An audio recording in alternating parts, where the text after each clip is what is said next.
Hello, hello, ladies and gentlemen. This is your girl Mitzi, and this is Mitzi. Let's think about it. Today we are thinking about the beauty of autism. Yes, we are. I have Jenny and Janet here who's going to really help us think about this in a whole new way. Oh, I'm so excited. So, Jenny and Janet, tell me your perspectives. What does the beauty of autism, what does those words make you think about? Well, I always know when I first heard the word autism, this was like 30 years ago, 29 years ago. I'd never even heard of the word autism, but traits that Jenny were showing me, that was autism. Hmm. And I remember she was 3 and I'd taken her to a specialist to be checked. Hmm. And it all started from there. The what I call the beautiful journey of autism. I've never looked at autism per se in a negative light. I've taken anything that's happened to Jenny or us as a family. I've taken any positive from anything that we've had to go through with it, and I've just taken it by the horns and just full speed ahead. And I remember, Jenny, do you remember the time when the we had a radio interview and the woman asked you if you could wave a magic wand and take away your autism? Do you remember what you said? Yeah, I was honest, so I was like, if I was younger, I would have definitely asked for it to be gone because I just wanted to fit in. I was getting sick of the bullying and just wanted to be, like everybody else. But as I've gone over the years, I would not take it away because it's a part of who I am, and I wouldn't be where I am today with being creative and thinking outside the box and just seeing things through a whole different perspective than compared to other people. So yeah. Yeah, Yes. because I wrote my book not only for the autistic community, because I want to be there and give hope to autistic families, to autistic individuals, because Jenny has been referenced as a an inspirational role model for other autistic individuals. But I also wrote it for the general public because I really want to shed the stigmas box that still surrounds it and to show what a beautiful, I don't even like to use the word asset, but what a beautiful asset these individuals are to our society and to our workforce, and let them in. Yes, yes, I love that. And Jenny, I love how you said that when you were younger, you wanted to fit in, so you thought this was like a disgrace, you know what I mean? You were shameful, like this shouldn't be if I'm not like everybody else. Until you stepped into that moment of I embrace all that I am. And when you had that moment, when was it real for you? Um, I think it's when I was like starting to become, because like back then in the past, and maybe it's getting a little bit better now, especially since we're talking about it and trying to see new perspective on with autism. But it was looked as a bad thing. It was shameful. You were dishonored if you had like some sort of disability, and it sucked. But as I got, when I would be told, like, my mom was told at when I was 3 years old, like, I wasn't going to be able to talk, I wasn't going to be able to do this, I'd never get married, and just like my life was bleak and I wouldn't really do anything and just put me in a corner, basically. And that's really depressing to hear at a young age, so it made me like worry and have doubts, like, am I going to be able to do what I want? Will I be able to survive and thrive like all my other peers in that? But I tried to just be positive. I had my mom and family for support and just tried to believe and keep going. And hey, if one door is closed, I'll find another way, find another door to open. And when I was like starting to polish my book and like got accepted at animation school and like when things were like struggling for me, I was like, no, just find something to help you to get like get through it and like succeed. And I did. I was able to graduate VFF for 2D and 3D animation. I've been able to publish 2 books for my trilogy Snowman. I'm working on the third one right now. And yeah, that just gave me the confidence like, oh, maybe I can do this. I can do this. And that's I guess what like my aha moments. And I did it with my hard work and perseverance And yeah, perseverance. Sorry. Word. She gets emotional when she Yeah. talks about this. Yeah. No, that's okay. That's beautiful. That's real. That's what we need. We need Yeah. emotions. We have lived in a society that have removed emotions from li living. We're going in a direction where robots are more valuable than humans. You know what I'm saying? Where's the Yeah. humanity when we can't even express ourselves in our most authentic way? Honey, I get that way too sometimes. I'm not gonna lie. Sometimes I get emotional when I'm talking and then tears come. I get snots. I like I had to take a Yeah. moment. It happens. And you know what that may only makes you realize? You're human, you're beautiful, and you are right where you are. And I love those moments of ahas, like those doubts, those worries. Those are so real. Many of us are dealing with them and we're not even autistic. You know what I Yeah. mean? So it just makes you normal. What are you talking about? What do you mean you're not normal? You're normal. You're just like the one of us. You know what I mean? We all have those worries. We all have those doubts. We all wonder if our life is going to be purposeful. You know what I mean? So I don't think any type of label can define you by medicine, by society, by strangers, it doesn't matter what anybody labels you. It's about what you label you. You know what I mean? And that's what I Yeah. realize is like, Yeah. how do You I label defined myself? yourself. Oh, sorry. Exact. No, Yeah. you're fine. Okay. Speak out, girl. You go ahead. Take the wheel. Well, that's why I want to, for parents, why I want to be there for them because I've had so many come to our book signings or speaking engagements and they said they went through the cracks. Mm. And I've always felt, and I was never an assertive or aggressive person, but I did become assertive because you're your child's rock. You're their sounding board. You're their voice at the beginning because at the beginning Jenny couldn't talk. She would just grunt and push. She used to Yeah. say this about her. She used to just grunt and push me forward to something. If something wasn't in the right, we weren't going in the right direction. Like she's very routine. Jenny used to have fits where she'd throw herself on the ground, hit herself, bite herself. I found we went through a lot of baths during it and the waters. That's why I think Jenny became a dolphin and loves the water. I used to give her warm, coolish baths and just let it wave over in her body, and it just seemed to calm her down. But I think the biggest thing, and Jenny sort of touched base here, is when we're in the specialist office, and I had my mom with me, and I remember the specialist when she said that to me, your daughter's never going to talk. She's never going to do well in school. She's not going to be where her peers are. She's not going to do this or that. Just bleak, sit her in a corner. And I thought, can you not give me something a bit positive? Because as a mother, you're just finding out about this. And couldn't you give me something a little bit positive? And I walked out of the room. My poor mom was in front of me and I was breathing down her neck going, that's not going to happen. So I did everything I could, every support, every avenue I could go down. I did in Canada, I did in the States, and I got such wonderful reception back. And I talk about my dream team in my book that worked with Jenny and me and always included me in. If I can reach out to any parent that is in your audience, make sure they always include you, whether it's the daycare, whether it's the school, whether it's the professionals, play therapy, speech and language pathologists, psychiatrists. They all included me. They included me. As a matter of fact, we became one big happy family. We were there for each other because I have a lot of parents telling me they don't have that inclusion, and it's very, very important. One woman came to me and she said, Janet, I went to my daughter's school because she was supposed to have so much funding and it wasn't going to her. It was going to other avenues in the school. So she ended up homeschooling. So you really have to be there, be that advocate for your child and for other families and other autistic individuals. Yeah, I love that. And I love how it's funny because when you were describing Jenny when she was younger, that's literally my son right now, my 3-year-old. He Oh. is that way. Like he's very routine. Like he likes his routine and he doesn't voice out. He grunts. He's like, he makes his little noise. He does his little screams, when he's really happy. And he does that. And when we're walking towards the store and I get distracted, he will like literally try to move my body and we're like, come on, we're going. Like, why did you stop? You know what I mean? It's super cute because Yeah. he's so tiny. He's like my little bullet. Like, you know what I mean? He's so tiny, but he's so strong in his own little ways. And I remember my sister, she sent me videos of him when she was watching him that he wanted to go outside, so he kept on being so persistent and would drag her to the porch to open the door to let him go play outside, but it was raining, so she wasn't doing it. Oh.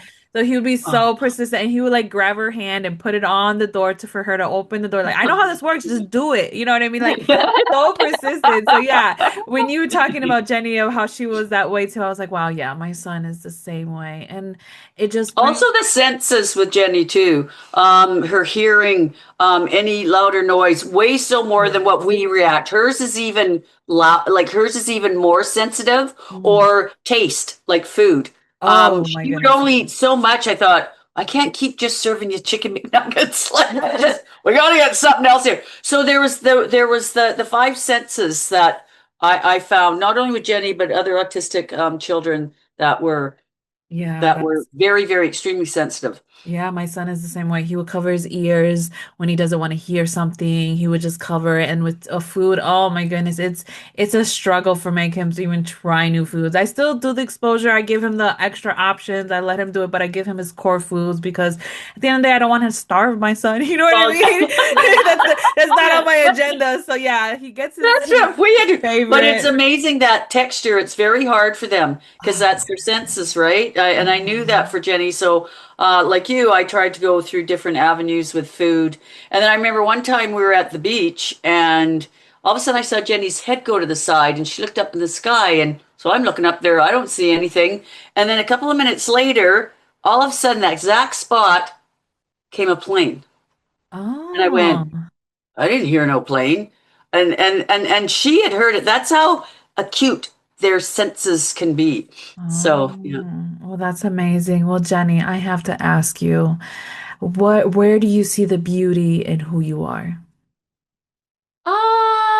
Let's see. I would like to think that I'm kind and open-minded and I don't try to give up easily. Like I said, if one door closes, I'm gonna find another way to get in because if there's something I want to do, I want to do it. I try to fight for what I love and, just be supportive for not just myself, but others as I can if they'll let me in. And yeah, just kind of that things. That makes sense. Oh, it makes perfect sense. And it just shows you have that go-getter mentality that I'm determined.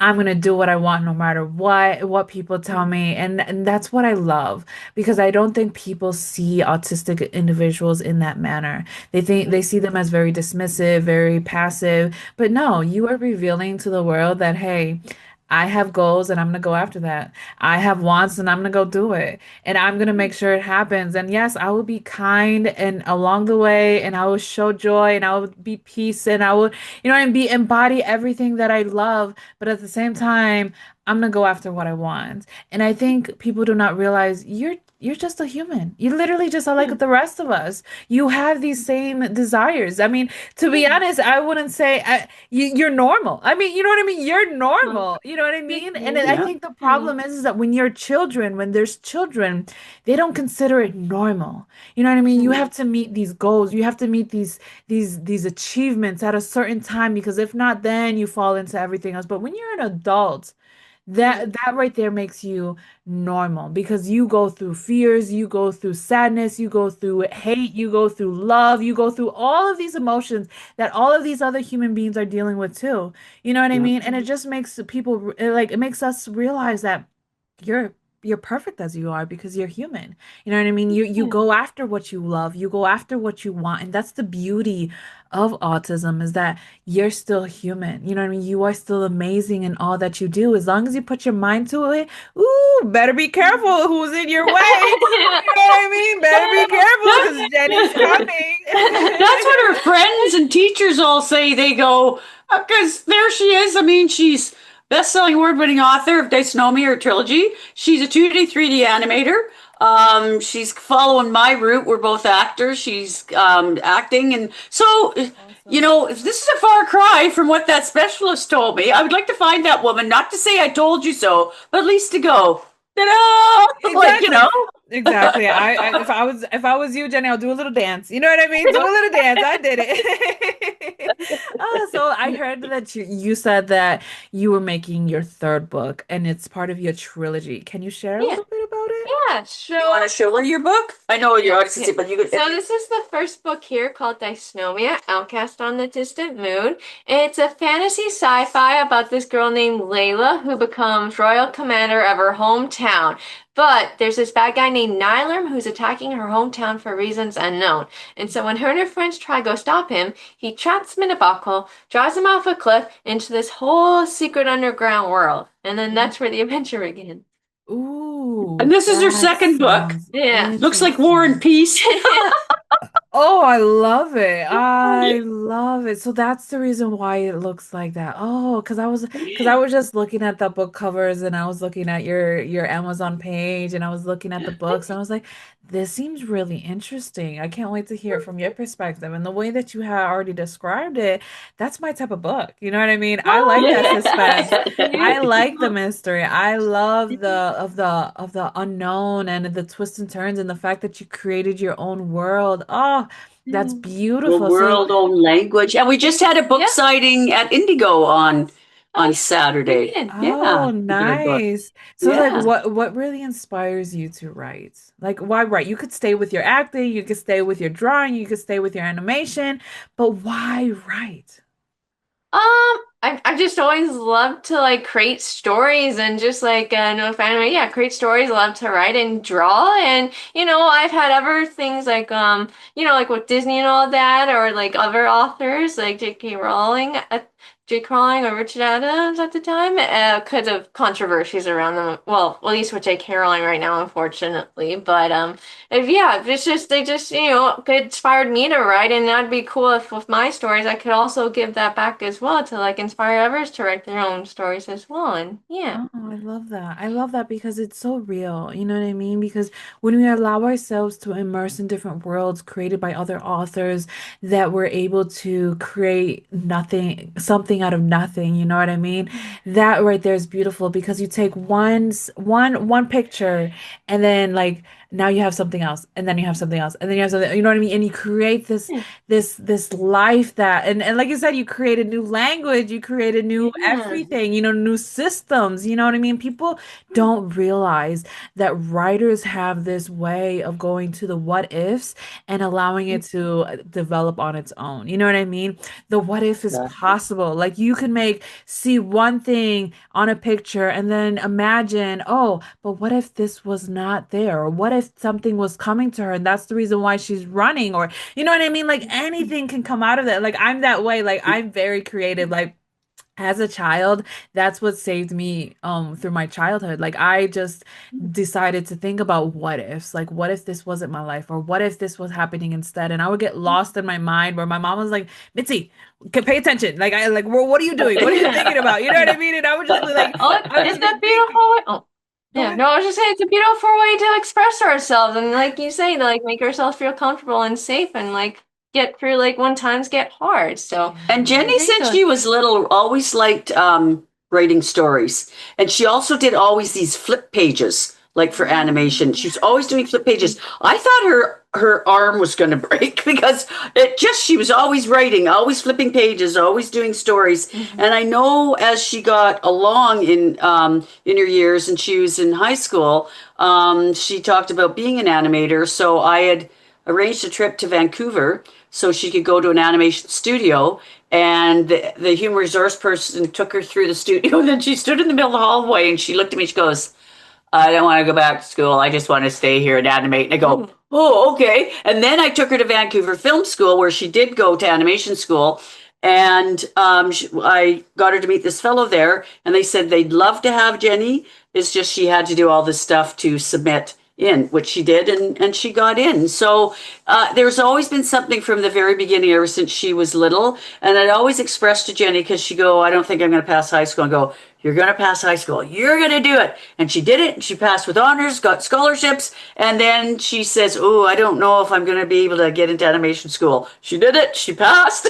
She did really good. She's 2D, 3D animator, as I said. And then she didn't know about a book. Oh, I don't know if anybody would take me with my book. Boom, she got a publisher. So I think, Jenny, with the help of family too, and Jenny herself, it really instills in you that you can do whatever you want. Oh, absolutely. I mean, to be honest, the way your mom describes you is just resilience.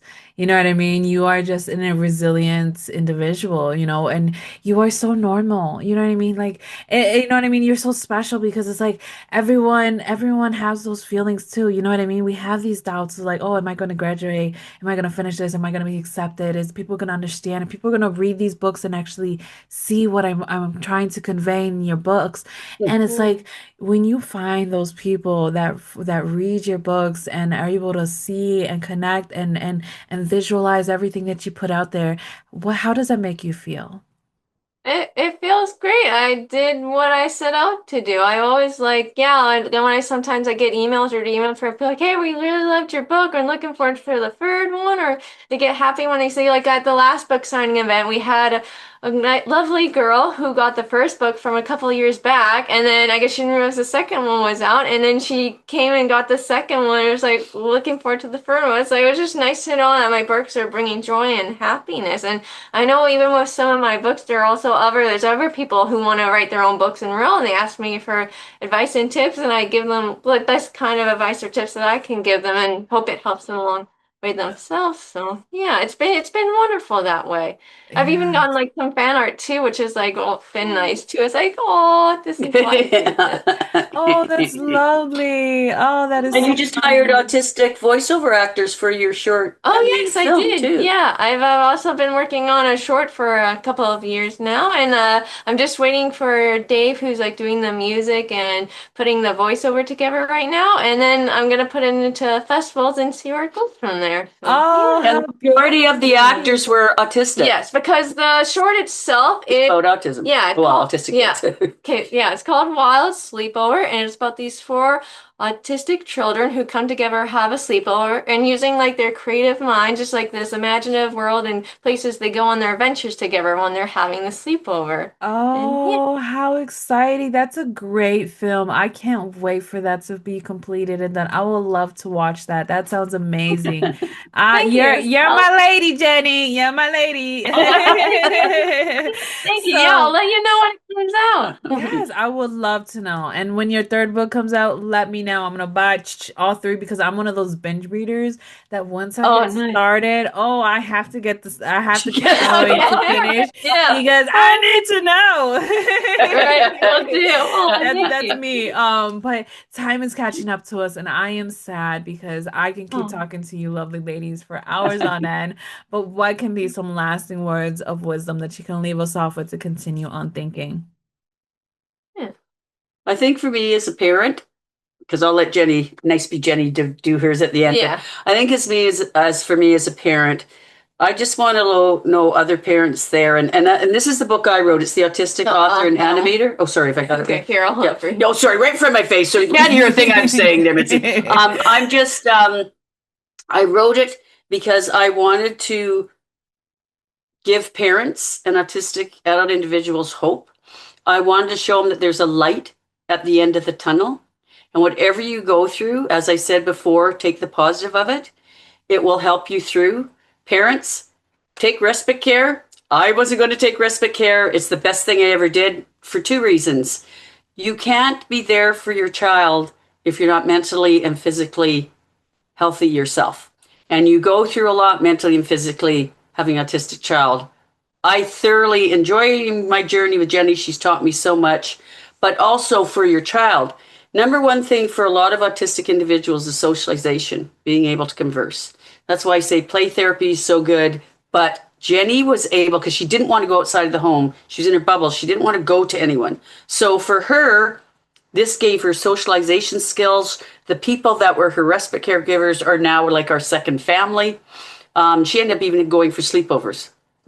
So I can't say enough about doing respite, but most of all, I'm there for any autistic parent that wants to reach out. Read my book too. It's like sitting across from me at a coffee table, but just, take care of yourself. You'll get through it. There's a beauty in autism. There's a beauty in having an autistic child. We're all normal. Even as I always say, my daughter's normal with autism. And let me tell you, I think every one of us have a bit of autism in us. I really, really do. So Yeah. just look at the beauty of it. Try not to, it's hard. Try not to let yourself get too down. Just, it will come, and get as much support as you can, Yeah. because it's better now, but it could be better still. But just make sure you get the support for your child and also for yourselves. Awesome. Awesome. And You, Jenny? Jenny? All right. I guess my advice, whoever you are, autistic or not, whatever you're going through, there's nothing wrong with you. You're absolutely fine just the way you are. We're meant to be who you are for a reason because you bring something beautiful out to the world Yes. that you may or may not know yet. You just got, and whatever you want to do in life, you can do it. You just gotta believe in yourself, work really hard at it, and be persistent. Don't let people tell you what you can or can't do, and you can achieve anything that you want. And yeah, that's my 2 cents. That's I my I two. I like it. I will take you 2 cents because that works for me. I Thank take it to you. the bank. Yeah, no, I'm taking it. I'm taking it. It And works. everybody take Danny's 2 cents. I will let you know, I had a woman from LA get a hold of me. She read my book and she said to me, I want to do a Jenny. I said, pardon me. She'd never had autism in her life or in her family's life. I go, you want to do a Jenny? Yes, I read that book. If that girl can go through everything she went through and be where she's at today, I want to be able to do that with my fears, knock down those barriers, knock down those walls, shake off that fear, and do a Jenny and live my life and live my dreams and attain my goals. Because everybody's proud of their child, but I'm more so, even more so, happy for Jenny because she's living her dreams and going after her goals. Yes, and then some people don't even do that. You know what I mean? They don't even Nope. have any issues, but they just don't have that drive to keep going. Right. And I love what you said earlier. Like she's normal. She just has autism. That's like saying I'm normal. I just have brown hair. You know what I mean? I have brown eyes. You know what I mean? Yeah. It's the same concept. One is dark, one is lighter. You know what I mean? It doesn't matter. It just makes us who we are. And I love that you said that too, Jenny. Like you are perfect who you are. Just learn more about yourself, step into all that you can be, and then don't let the no's or the naysayers be your focus because go after what you want. I agree 100%. I wish more people can embody that because imagine what the world can be like if we would Oh, Oh all would it be a better yeah. step world? into Yeah. that. Accept every diversity in every avenue. What a better world we would have. Oh Yeah. my goodness, peace. We wouldn't even, I mean, peace would be a whole new thing. You know what I mean? It would be a whole Yeah. new thing in this world if we actually embodied it. So, yes. Yeah. Oh, I Yeah. truly enjoyed this conversation. Thank you so much. And, ladies and Thank gentlemen, you. Yeah. if you Thanks for guys, having of us. course, of course. It's And ladies, lovely to you meet guys, you. if Yeah. you listeners who want to know more about Jenny and Janet, go check out her books, go check out their website. I have access to the link in the description, access to all of her great content that she has to offer the world, just so that you can continue on thinking. Because isn't that the point? Yes, it is. It's for us to keep on thinking. With that being said, bye.